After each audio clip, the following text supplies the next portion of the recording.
네, 오늘 우리가 함께 은혜 받을 하나님 말씀은 시편 137편 1절 말씀부터 9절 말씀까지입니다. 우리가 바벨론의 여러 강변 가에서 앉아서 시온을 기억하며 울었도다. 그중 버드나무에 우리가 우리의 수금을 걸었나니 이는 우리를 사로잡은 자가 거기서 우리에게 노래를 청하며 우리를 황폐하게 한 자가 기쁨을 청하고 자기들을 위하여 시온의 노래 중 하나를 노래하라 함이로라. 우리가 이방 땅에서 어찌 여호와의 노래를 부를까? 예루살렘아, 내가 너를 잊을진데 내 오른손이 그의 재주를 잊을지로다. 내가 예루살렘을 기억하지 아니하거나 내가 가장 즐거워하는 것보다 더 즐거워하지 아니할진대 내 혀가 내 입천장에 붙을지로다. 여호와여, 예루살렘이 멸망하던 날을 기억하시고 에돔 자손을 치소서. 그들의 말이 헐어버리라 그 기초까지 헐어버리라 하였나이다. 명망할 딸 바벨로나, 내가 우리에게 행한 대로 내게 갚는 자가 복이 있으리로다. 내 어린 것들을 바위에 메어치는 자는 복이 있으리로다. 아멘. 오늘 본문을 가지고 진짜 애국자라는 제목으로 같이 한번 은혜를 나누려고 합니다. 지금 2024년 프랑스 파리 올림픽에 지금 진행되고 있죠. 이제 오늘 밤이 지나면 끝날 텐데요. 최고 약체라고 또 아주 작은 숫자가 우리나라에서는 올림픽으로 보내졌습니다. 그런데 성적은 거의 최고의 성적을 지금 거두고 있습니다. 금메달을 13개를 따고 있고요. 메달 전체로 따지면 오늘 아침까지 30개 맞나요? 한 30개 정도 이렇게 딴 걸로 알고 있습니다. 서울올림픽이나 전에 이제 2번 그런 적이 있는데 13개가 우리나라 금메달은 최고고 33개 메달이 아마 최고로 알고 있는데 아마 그것을 넘어설 것 같습니다. 그들이 메달을 걸고 특히 애국가가 울려 퍼질 때, 또 우리나라 기업이 만든 물건들이 보일 때, 그때 가슴이 좀 뭉클하고 자부심도 생기고 또 자랑이 되기도 하고 그렇지 않습니까? 우리나라는 세계적으로 보면 땅이 인구나 그렇게 큰 나라가 아닙니다. 그런데 하나님께서 그 많은 전쟁 가운데에서 우리나라를 지켜주셨고 또 경제적으로 군사적으로 또 운동으로도 스포츠에서도 이렇게 강국이 되었다는 것은 모두가 하나님의 은혜인 줄로 믿습니다. 그리고 오늘은 79주년 8.15 해방이 있었던 광복절 기념주일입니다. 너무너무 감사한데요. 영상을 한 1분 30초 정도 되는 영상인데요. 전체를 여러분들이 보면 좋은데 1분 30초 정도 될 것 같아요. 지금 영상을 잠깐 보겠습니다. 한 달 후 맨발의 최춘선 할아버지를 변함없이 지하철에서 만날 수 있었습니다.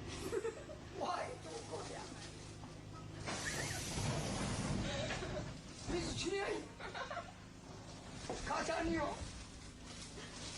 진짜 유관순. 관심을 가지고 듣기 시작하자 할아버지가 전하는 말의 의미를 조금 이해하게 되었습니다. 진짜 이순신. 와이토거리야. 안중근. 유관순, 안중근, 이수신 같은 이들이 진정한 한국인이며 그런 정신을 가진 이들이 있다면 Why to Korea? 왜 두 개의 분단된 코리아가 있겠느냐는 뜻이었습니다. 알고 나니 참 의미 있는 말이었습니다. 자녀들은 계세요? 네, 오남매. 오남매요? 다 교육가들이에요. 교육가세요? 예. 할아버지가 이렇게 나와 계신 걸 자녀들이 다 아세요? 알죠. 네. 민영한 대감. 승전. 누가 시켜? 누가 말이에요? 사명은 각자입니다.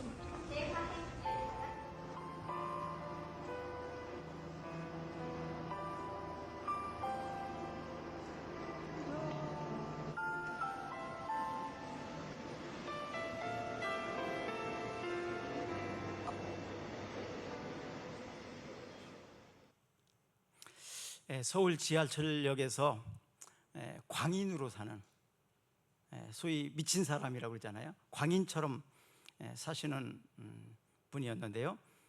유관순, 이순신, 김구, Y2 코리아 이렇게 뭐 이걸 외치는 그런 분이 진짜 애국자다. 그런 사람이 있었다면 어떻게 한국이 남북으로 나눠지겠느냐, 뭐 이런 얘기입니다. 그래서 자기는 남북 통일이 되기 전까지는 신발을 신지 않고 살겠다. 그래서 한겨울에도 눈이 쌓인 곳에도 맨발로 30년 동안 사신 분입니다. 이분이 최춘선 목사님이신데요. 20대에 하나님의 부르심을 받아서 일본의 동경에 있는 와세다 대학을 유학하셨고요. 5개 국어를 능통하게 하시는 분입니다. 또 70년대에 자가용을 5대씩이나 가지고 있을 정도로 아주 재력가입니다. 김포에 있는 땅을 난민들에게, 피난민들에게 그냥 나눠준 그런 분입니다.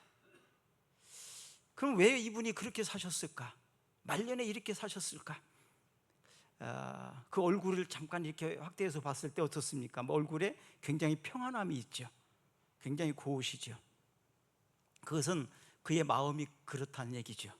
그의 마음이 깨끗하고 평안하다는 얘기입니다. 그러면서 마지막에 한 얘기가 잊혀지질 않습니다. 왜 이렇게 사십니까? 자녀들이 지금 이렇게 다니는 걸 알고 계십니까? 내 아내도 내 자녀들도 다 알고 있습니다. 자녀들이 교육계에 아마 다 있는 것 같아요. 그러면서 이것은 나의 사명이라고, 하나님 앞에 내가 해야 될 사명이라고.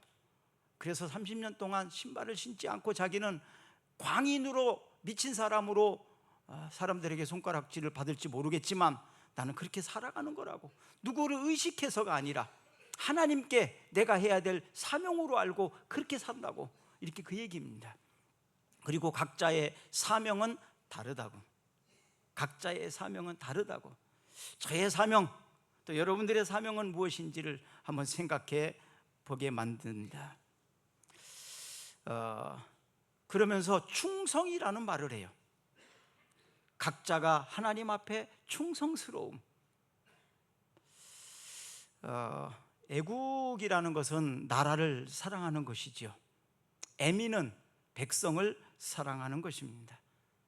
많은 사람들이 나라를 사랑한다고 그러고 백성을 사랑한다고 그러고 사람들을 사랑한다는 말을 하지만 그들의 행동에서 나오는 표정이나 행동들은 사랑이 아니라는 것을 우리는 잘 압니다.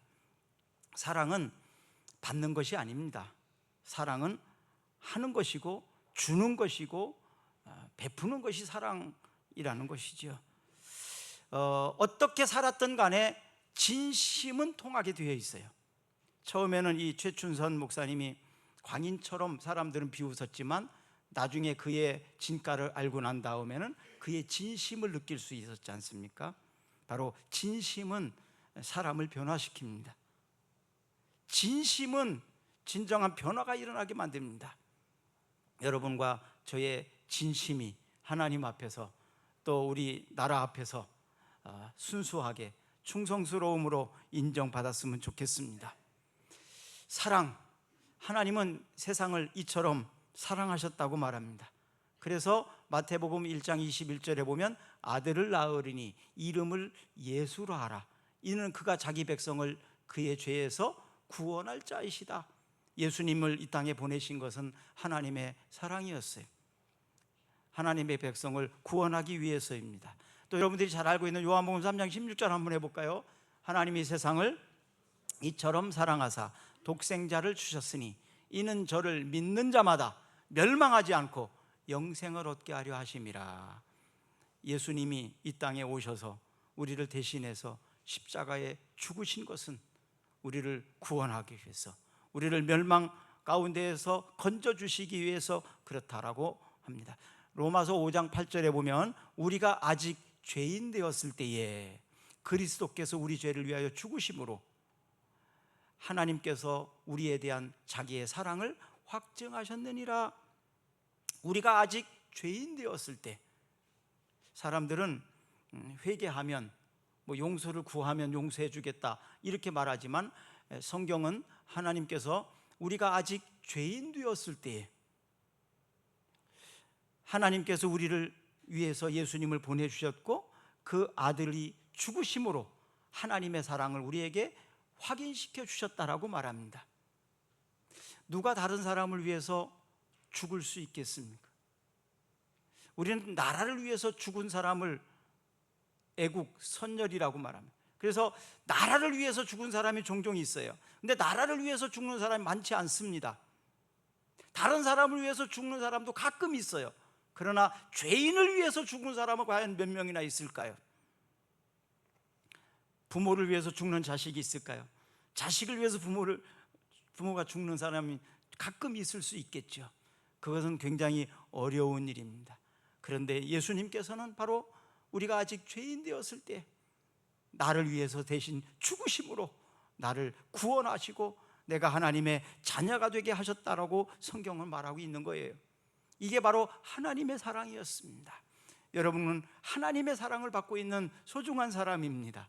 그래서 당신은 사랑받기 위해 태어난 사람, 이렇게 부르는 거예요. 당신은 사랑받기 위해서 태어난 사람, 바로 하나님이 나를 선택하신 것은 사랑하시기 때문에, 또 사랑을 주고 싶어서 선택하셨다라고 말을 합니다. 어떤 사람들은 나를 선택할 때, 나를 부를 때 자기의 필요를 위해서 나를 부르는 사람은 많이 있어요. 그런데 나에게 사랑을 주고 싶어서, 나에게 뭔가를 해주고 싶어서 나를 부르는 사람은 그렇게 많지 않더라고요. 바로 하나님은 우리를 사랑하시고 우리에게 뭔가를 주시고 싶어서 나를 불러주셨다는 거예요. 바로 이것이 하나님의 사랑입니다. 이 사랑을 여러분은 받고 있다는 사실을 알고 계십니까? 이 사랑을 받고 있다면 감사하십시다. 디도서 2장 14절 15절에 보니까, 그가 우리를 대신하여 자신을 주심은 모든 불법에서 우리를 속량하시고 우리를 깨끗하게 하사 선한 일을 열심히 하는 자가 자기 백성이 되게 하려 하심이라. 너는 이것을 말하고 권면하며 모든 권위로 책망하여 누구에게든지 업신여김을 받지 마라, 이렇게 말하고 있습니다. 하나님의 사랑을 받는 하나님의 백성들이 세상에서 업신여김 당하지 않기를 원하신다는 거죠. 부모의 마음은 똑같습니다. 내 자식이 다른 사람들에게 업신여김 받지 않기를 원하시잖아요. 부끄럽지 않게 살기를 원하시잖아요. 마찬가지로 하나님께서는 우리가 이 세상을 살아갈 때 업신여김을 당하지 아니하고 부끄러움을 당하지 아니하도록 하나님은 그렇게 우리를 만드시는 거예요. 그렇게 우리를 세워주십니다. 요즘에 젊은 사람들이 아이들을 키울 때 보면 자기는 좀 덜 입어도 자식한테는 제일 좋은 걸 해줍니다. 왜 그럴까요? 내 자식이 밖에 나가서 업신여김 당하는 거 싫으니까. 내 자식이 밖에 나가서 사랑받고 존중받는 것을 원하니까. 그래서 그렇게 키우는 거 아닙니까? 하나님께서는 여러분들이 세상에 살면서 업신여김 당하는 것을 하나님은 속상해서 못 보십니다. 그래서 여러분들의 필요를 하나님이 채워주시는 분이십니다. 우리 그 하나님께 감사합시다. 우리 그 하나님을 찬양합시다. 우리는 그 하나님을 예배해야 될 충분한 이유가 있는 거예요. 왜? 이렇게 우리를 사랑하시니까. 우리를 이처럼 사랑하시니까요. 우리나라 8.15 해방이 79주년이라고 말씀을 드렸습니다. 1945년 8월 6일 히로시마에 원자 폭탄이 투하됩니다. 또 9일 날에는 나가사키에 원자 폭탄이 떨어졌습니다. 그래서 일본은 무조건 항복을 선언하게 됩니다. 이것으로 인해서 태평양 전쟁이 종식된 거죠. 그리고 우리나라는 일제로부터 해방을 얻게 되는 겁니다. 우리가 일본하고 싸워서 자유를 얻은 것이 아니라, 땅을 다시 빼앗은 것이 아니라, 바로 우리는 그냥 거저 해방을 맞이하게 된 거예요. 메가더 장군이 이 일에 있어서 선봉장이었는데요, 도쿄에 입성을 하게 됩니다. 그리고 연설을 하는데 도쿄에 있는 수많은 사람들이 모여서 메가더 장군을 환영했습니다. 사실 전쟁이라는 것은 정치인들이 몇 사람이 하는 거지 국민들이 다 원하는 건 아니거든요. 거기에서 메가더 장군이 연설을 할 때 마지막 내용이 머릿속에 저는 많이 남아 있습니다. 지금 전 세계가 직면한 것은 경제 문제입니다. 이 경제 문제는 군대 문제이기도 합니다. 군대 문제는 정치 문제입니다. 정치 문제는 정치인의 양심의 문제이고, 양심은 도덕과 종교의 문제입니다. 그러면 종교의 문제는 신학적인 문제입니다. 이렇게 풀어나가더라고요. 결국 신학적인 문제, 하나님과 사람들과의 관계에 문제가 있다. 그것이 정치 문제고 종교 문제고, 그것이 군대 문제고 전쟁을 일으키고 이런 모든 것들이 왔다는 얘기예요. 그렇다면 지금 우리가 직면하고 있는 수없이 많은 문제들을 가지고 있잖아요. 걱정거리를 가지고 있잖아요. 이 모든 걱정거리와 문제의 근원은 어디냐? 하나님과 나와의 관계로부터 시작이 된다는 것입니다. 눈에 보이는 정치, 경제, 사회의 문제는 눈에 보이지 않는 양심과 종교의 문제이고, 결국 하나님의 주권과 통치에 대한 믿음의 문제다. 그래서 하나님과의 관계에서 믿음으로 나가게 되면 지금 우리가 가지고 있는 모든 근심과 걱정은 떨쳐버릴 수 있어요. 문제는 나에게 있지만 해답은 하나님께 있으니까요. 나는 잘 모르겠지만 하나님은 아시니까요. 나는 할 수 없지만 하나님은 할 수 있도록 도와주시니까요. 아멘.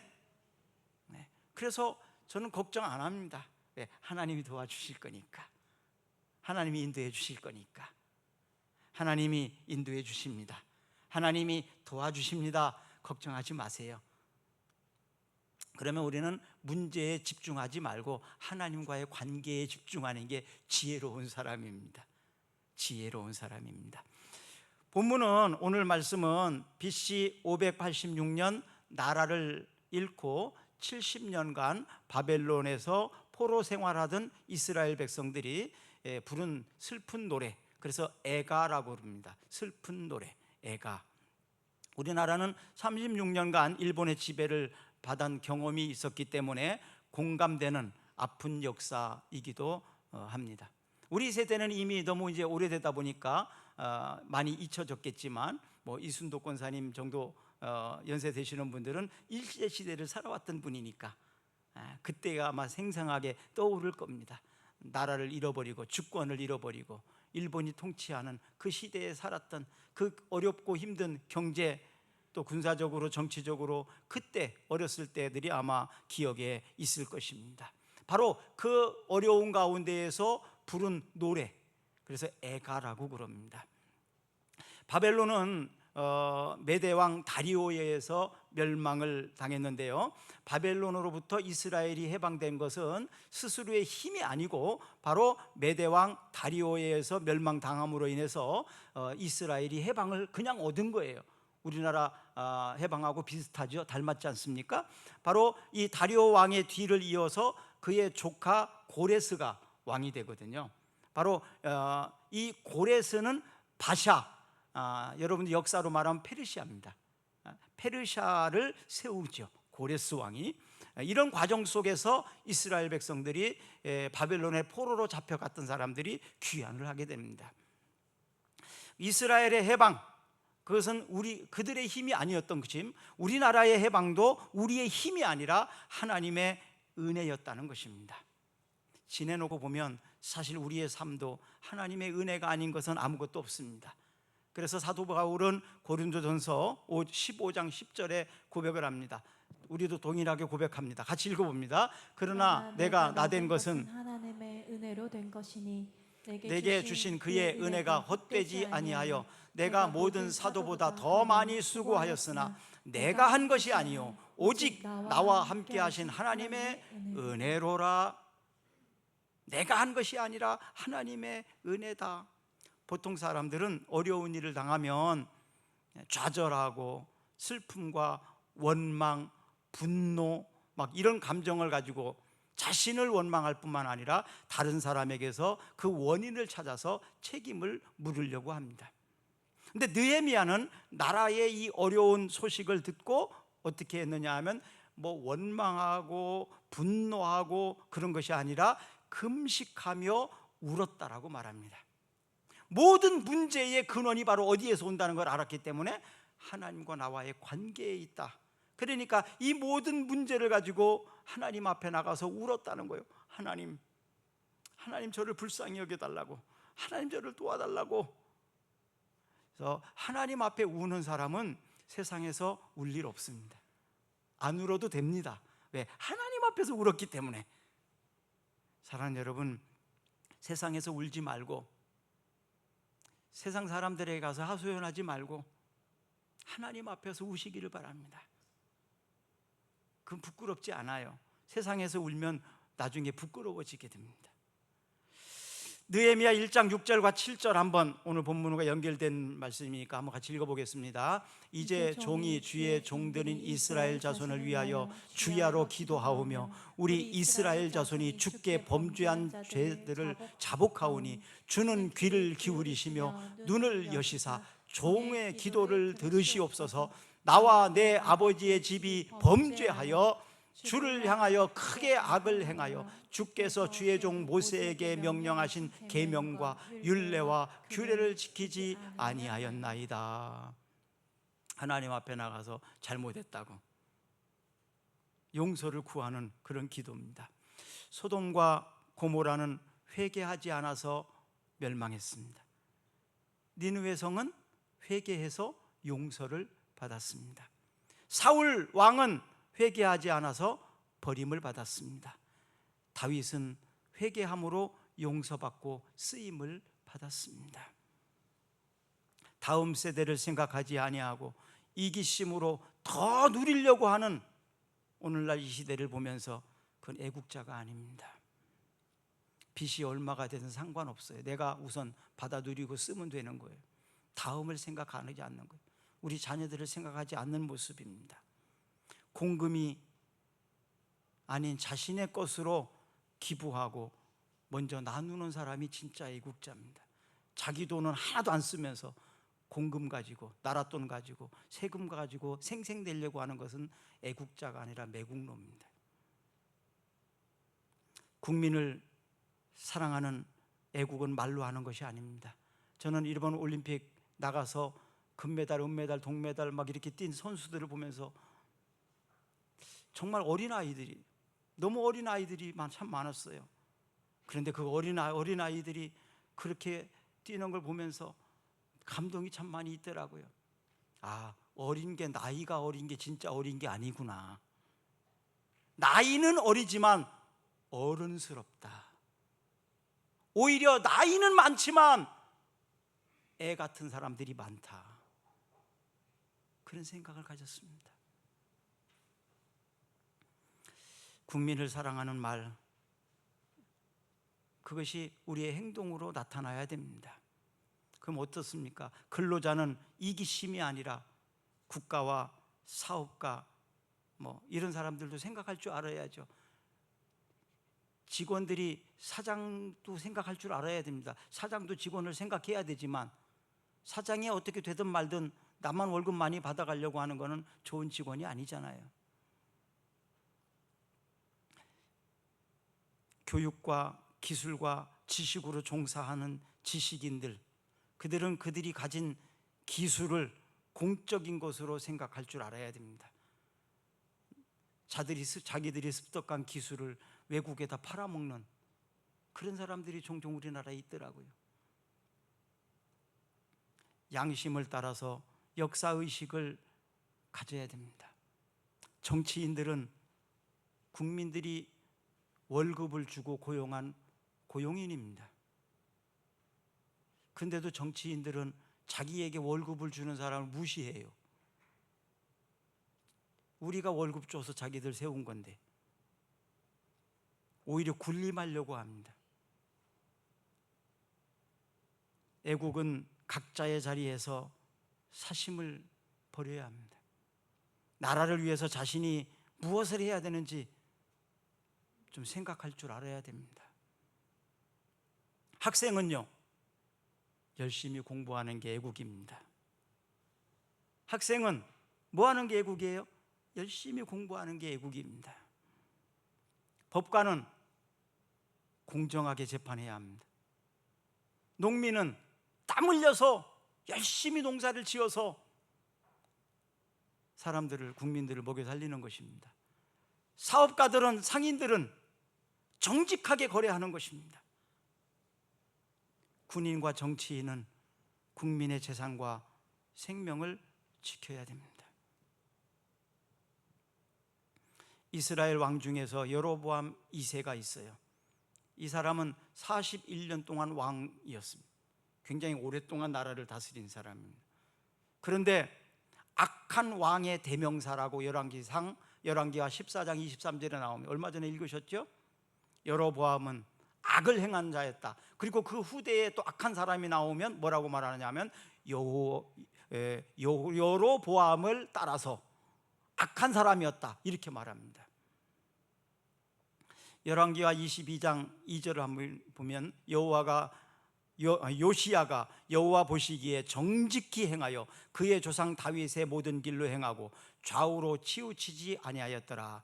요시야가 여호와 보시기에 정직히 행하고 그의 조상 다윗의 모든 길로 행하고 좌우로 치우치지 아니하였더라. 다윗은 바로 정직하고 좌우로나 우로나 치우치지 않았던 좋은 왕이다. 그 뒤를 또 요시야도 그런 사람이었다, 칭찬을 합니다. 요시야는 바로 선한 왕의 대명사이기도 합니다. 그런데요, 이 요시야가 누구의 아들인지 아십니까? 므낫세의 손자고요, 아몬의 아들입니다. 이 므낫세는 역사 가운데서 가장 악한 왕. 근데 아이러니한 것은 므낫세가 55년간 나라를 다스렸어요. 가장 오랫동안 가장 악한 왕이었는데 그의 아들이 아몬이었고, 그 아몬의 아들이 누구냐 하면 방금 말했던 요시야입니다. 그래서 이것을 보면서 부모가 악하다고 꼭 자식이 악한 건 아니구나. 그런데 또 이 므낫세는 누구의 아들인지 아십니까? 히스기야의 아들이에요. 히스기야는 선한 왕인데, 요시야, 다윗, 히스기야, 이런 분은 굉장히 선한 왕이거든요. 그런데 히스기야의 아들이 므낫세입니다.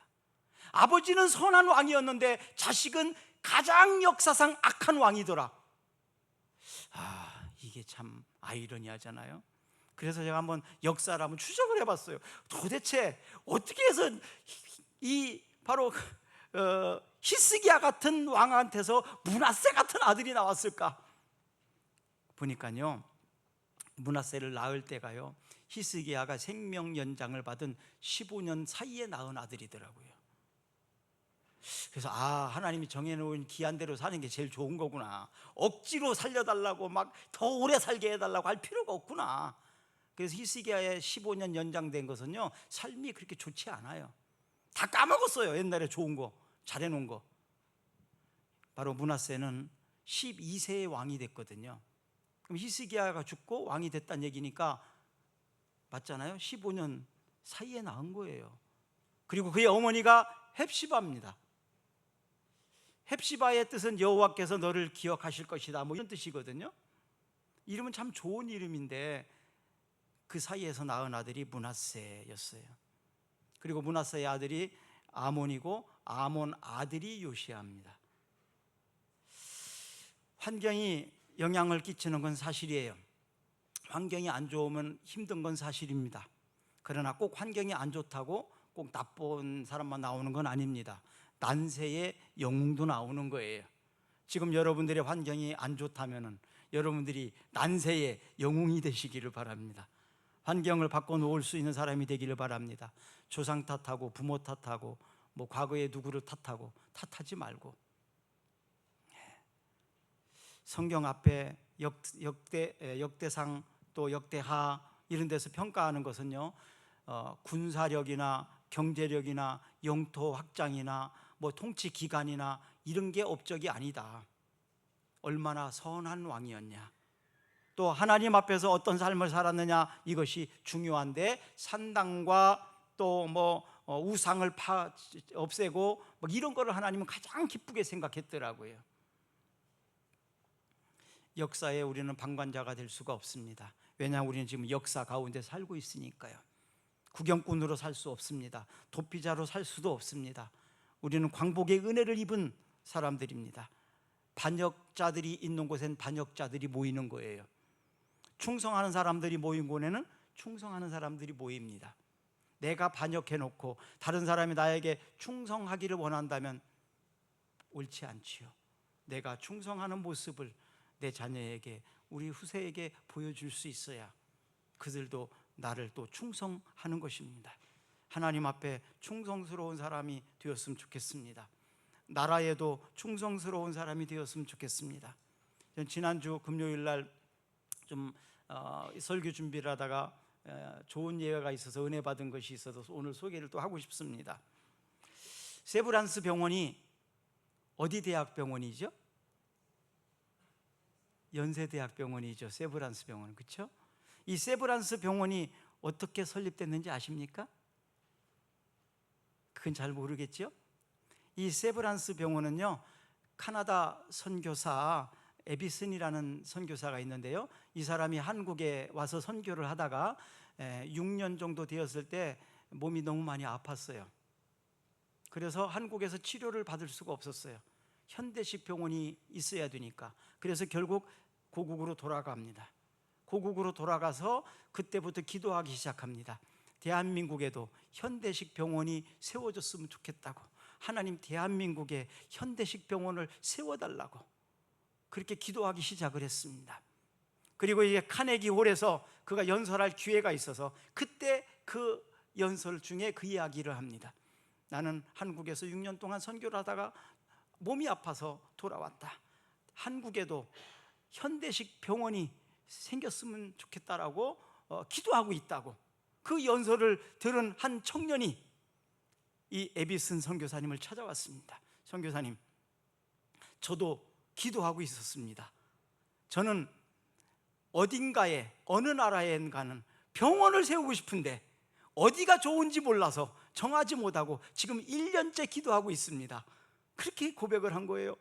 이 선교사님도 1년 동안 기도하고 있었고 이 젊은 청년도 1년 동안 기도하고 있었던 거예요. 그래서 이 젊은 청년이 대한민국에다가 병원을 세우기로 결정을 합니다. 그리고 세운 병원이 세브란스 병원입니다. 이 청년의 이름이 세브란스입니다. 그래서 연세대학병원 뭐 이렇게 하고 세브란스 병원이라고 그러잖아요. 이 청년의 이름을 따서 세브란스 병원이라고 이름을 지은 거예요.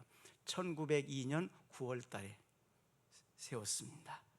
사랑하는 여러분, 하나님 앞에 충성스러운 사람, 그의 기도를 들으시고 하나님 앞에 충성스러운 사람들이 이렇게 합력해서 선을 이루어 나가게 됩니다. 시편 101편 6절에 보니까 내 눈이 이 땅에 충성된 자를 살펴 나와 함께 살게 하리니 완전한 길에 행하는 자가 나를 따르리라. 잠언 28장 20절에는 충성된 자는 복이 많아도 속히 부하고자 하는 자는 형벌을 면하지 못하리라. 찬양단 나오세요. 마태복음 25장 21절에 보면 그 주인이 이르되 잘하였도다 착하고 충성된 종아, 내가 작은 일에 충성하였음에 내가 많은 것을 내게 맡기니 내 주인의 즐거움에 참여할지어다. 우리 기도합시다. 하나님 앞에 충성스러운 사람이 되기를 원합니다. 하나님이 우리에게 주신 내 조국 대한민국에도 충성스러운 사람이 되기를 원합니다. 내가 섬겨야 되는 사람들에게도 충성스러운 사람이 되기를 원합니다. 우리 꿈사랑교회도 충성스러운 목사가 되기를 원합니다. 하나님, 충성하는 모습으로 학생들은 열심히 공부하고 또 정치인들과 사업하는 모든 사람들이 하나님 앞에서 충성스러운 사람으로 살게 하시옵소서. 그리하여 저들의 가정에 하나님이 약속한 그 은혜와 축복이 더하게 하여 주시고 특별히 우리 민족을 사랑해 주시고 우리 민족을 통해서 일하여 주시옵소서. 예수 그리스도의 이름으로 기도드리옵나이다. 아멘. 우리 다 같이 일어나셔서 찬양하겠습니다.